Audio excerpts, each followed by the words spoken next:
Do público, este é o P24. Hoje, os alunos portugueses levam um ano de atraso nas aprendizagens face aos alunos de 2018. O que diz o PISA sobre a educação em Portugal?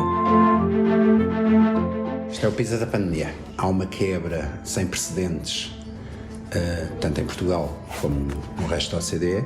O desastre parecia anunciado e confirmou-se. De 2018 para 2022, houve uma grande queda nas médias gerais a matemática e leitura entre os alunos de 15 anos nos países da OCDE. E Portugal não é exceção.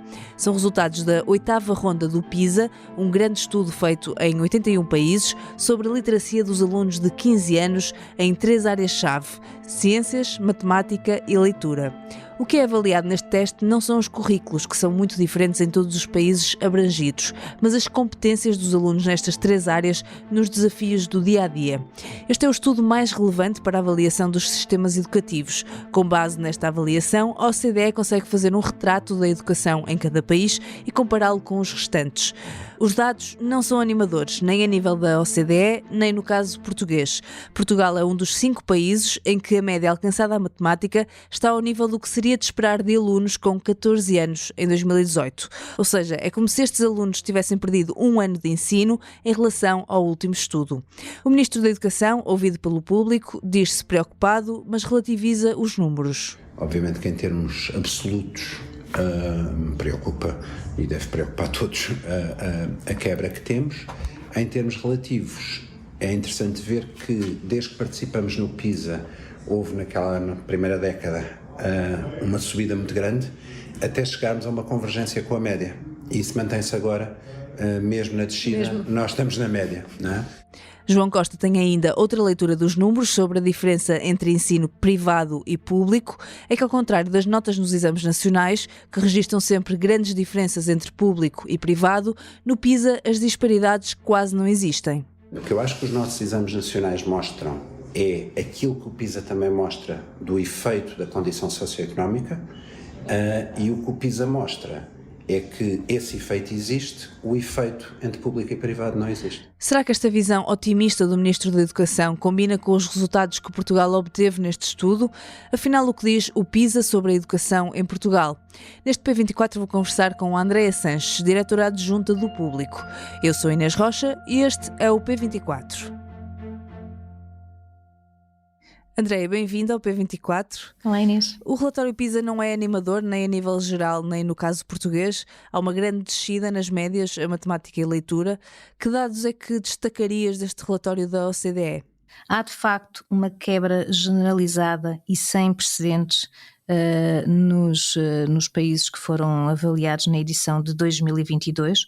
Os testes que foram aplicados aos alunos e que são idênticos em todos os países, precisamente para garantir que há aqui uma comparabilidade, o que os resultados destes testes nos mostram é uma queda muito acentuada, e em Portugal especificamente ela também acontece, nomeadamente na matemática e na leitura, e acontece em linha com a quebra que se registra na OCDE.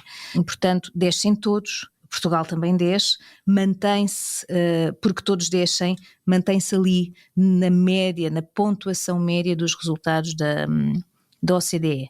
Eu queria sublinhar o impacto disto, do que é que estes valores na matemática que Portugal obtém, que são 472 pontos, que face a 2018 representam uma quebra de cerca de 20 pontos. O que a OCDE nos diz é que isto representa um ano de escolaridade. E então é como se os alunos de 15 anos, que são os que são testados nesta avaliação, que realizaram os testes em 2022, como se tivessem passado menos um ano na escola, menos um ano de formação. E, portanto, isto é bastante sério. Mas o que é que explica esta queda tão abrupta? Sabemos que a explicação mais fácil será a pandemia de Covid-19, mas é só isso ou há outras explicações? A OCDE, no relatório, diz claramente que a pandemia não explica tudo.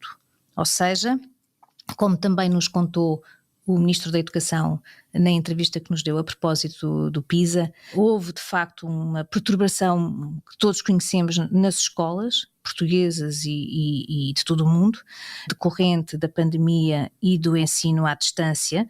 Temos, no caso português, uma grande maioria de alunos que diz que as suas escolas estiveram fechadas 3 ou mais meses durante a pandemia, e isto obviamente que era esperado que tivesse impacto nas competências dos alunos.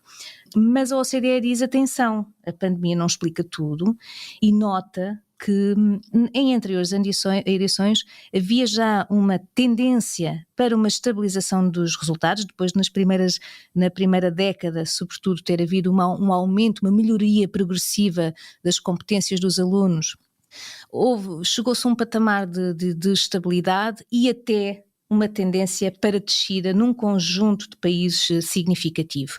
E a OCDE, na verdade, não dá muitas explicações sobre qual foi verdadeiramente o peso da pandemia e qual é o peso de outros fatores que não têm a ver com a pandemia, mas nota isto, a OCDE deixa isto claro, atenção, isto vinha de trás, há uma hecatombe agora, há uma queda abrupta e sem precedentes, só aqui para percebermos, as variações de médias na OCDE nas edições anteriores rondam os 4 pontos, e nós temos agora quedas de 15 pontos. Portanto, estamos a falar de uma diminuição muito significativa da pontuação obtida pelos alunos e logo das competências que eles demonstram nos testes. Mas então, que outros fatores, além da pandemia, que podem explicar estes números? O relatório da OCDE fala de muitos fatores, fala do papel do professor, assinala países onde os diretores escolares indicaram que há falta de professores, nomeadamente para acompanhar os alunos na área da matemática, que foi nesta edição a área mais aprofundada na análise. E, portanto, a OCDE deixa aqui pistas sobre fatores que são relevantes e que nós sabemos que são e que explicam muito o desempenho dos alunos, mas não faz uma análise profunda sobre o que fenómeno, o que é que aconteceu, o que é que estará a acontecer para que estas descidas já viessem de trás. E o que nos dizia o Ministro da Educação, João Costa, é que ele, que participa em muitos fóruns internacionais, o que ele diz é que de facto não houve até agora um debate profundo sobre o que é que se estava a passar quando a partir de certa altura os resultados começaram a piorar ainda que ligeiramente. O que o Ministro defende é que deve haver esse debate e isto parece-me uma nota importante.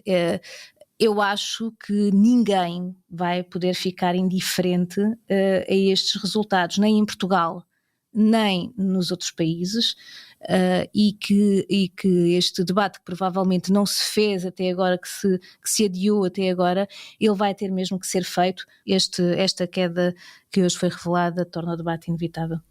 Mas em relação à falta de professores, esse é um problema de que já ouvimos falar há muito tempo, e neste relatório Portugal é apontado como um dos países onde o problema da falta de professores mais se faz sentir. E apesar de o Ministro da Educação não ter uma resposta completa para explicar o fenómeno, esta pode ser também uma explicação para este regredir nas médias? É exatamente isso, Inês. Portugal é um dos países onde essa questão da falta de professores no apoio à matemática é mais mencionada e muito provavelmente isso terá um papel. Recorde-se que estes testes foram aplicados no ano passado, que foi um ano muito marcado pela falta de professores, sobretudo sentida nos primeiros meses do ano letivo, com milhares de alunos a chegarem a janeiro, fevereiro, março, e estamos a falar dos meses em que estes testes foram aplicados nas escolas, com milhares de alunos a chegarem a essa altura já avançada do ano, ainda sem professor em algumas disciplinas, e isso é um facto. O que não é simples aqui é fazer ligações diretas entre um facto e os resultados. Provavelmente, e daí ser tão importante haver agora uma análise muito fina sobre o que é que se está a passar, porque as correlações não são fáceis de estabelecer. A própria OCDE não as estabelece. Outro dos pontos que o Ministro da Educação sublinhou na entrevista é a diferença entre público e privado, porque de facto normalmente há uma grande diferença de resultados nos exames nacionais entre público e privado, e neste relatório isso não se verifica. O Ministro da Educação conclui então que a nível de qualidade de ensino essa diferença não existe entre público e privado em Portugal. Faz sentido esta visão? Parece que podemos tirar estas conclusões destes dados? Eu acho, sobretudo, mais do que a discussão entre público e privado, há um aspecto que também não nos deve deixar descansados, que é o peso que o estatuto socioeconómico dos alunos ainda tem em Portugal na hora de olharmos para os seus percursos e para as suas notas, para os resultados que têm. E em Portugal volta a ser apontado pela OCDE como um país onde este peso é muito significativo. Isto significa que nascer numa família pobre ou numa família rica ainda faz toda a diferença quando olhamos para aquilo que é o percurso de um aluno. E isto é um problema. A escola devia ser o local, qualquer escola, pública ou privada, deve ser o local onde uma criança e um jovem se desenvolvem e aprendem, independentemente da sua origem, e onde se diluem desigualdades de partida, não é? Onde essas desigualdades se diluem, porque está construída para dar respostas a diferentes perfis de alunos, para eles poderem fazer um percurso e conseguirem o mesmo, aspirarem todos a bons resultados, todos a chegarem ao fim. Isto é o papel da escola, O que se passa é que nós temos um sistema em Portugal onde, de facto, no ensino privado, ou para uma boa parte do ensino privado, vão alunos de famílias que conseguem pagar as mensalidades do ensino privado. Provavelmente isto significa que a questão não está tanto nas escolas, mas na qualidade das escolas, mas muito mais importante disto é a OCDE dizer-nos que, independentemente das escolas onde estão os alunos, o contexto deles é que pesa muito. Acho um debate mais interessante ser sobre como é que reduzimos as desigualdades, como é que fazemos que alunos de contextos familiares mais desfavorecidos conseguem bons resultados, como outros países já conseguiram que essa diferença de contexto não se note tanto no percurso escolar. E olhando para os números de uma forma mais geral, na matemática, que é a área em que este relatório se foca mais, o que é que destacarias em termos de bons e maus exemplos? Quando olhamos para os resultados da matemática, temos os países asiáticos em grande destaque. Não é uma novidade, há muitos anos que é assim. Este ano, no primeiro lugar, a pontuação mais alta foi obtida pelos alunos de Singapura, Macau, Hong Kong, Japão e também Coreia. E queria dar aqui mais uma nota, por curiosidade. A Finlândia foi, durante muitos anos, um país considerado uma referência para vários sistemas educativos europeus. Basta dizer que chegou a estar em segundo lugar, portanto era o segundo país da OCDE e restantes países convidados nos resultados da matemática, e aqui em menos de 2 décadas está em 20º lugar com 484 pontos. A Finlândia é de facto um caso que inclusivamente chegou a fazer mudanças nos seus currículos quando começou a descer, mas continua a descer, sobretudo quando comparada com outros países. Andréia, muito obrigada. Andréia Sanches, diretora adjunta do Público. Esta terça-feira saiba tudo sobre o relatório da Comissão Técnica Independente sobre o novo aeroporto de Lisboa, que conclui que Portela mais Alcochete é a solução com mais vantagem para o novo aeroporto. O documento foi apresentado na segunda-feira e vai ficar em consulta pública durante 30 dias. Pode conhecer todos os pormenores no Público desta terça-feira. Este episódio foi conduzido e editado por mim, Inês Rocha. A música do genérico é da Ana Marcos Maia. Tenham um bom dia e até amanhã.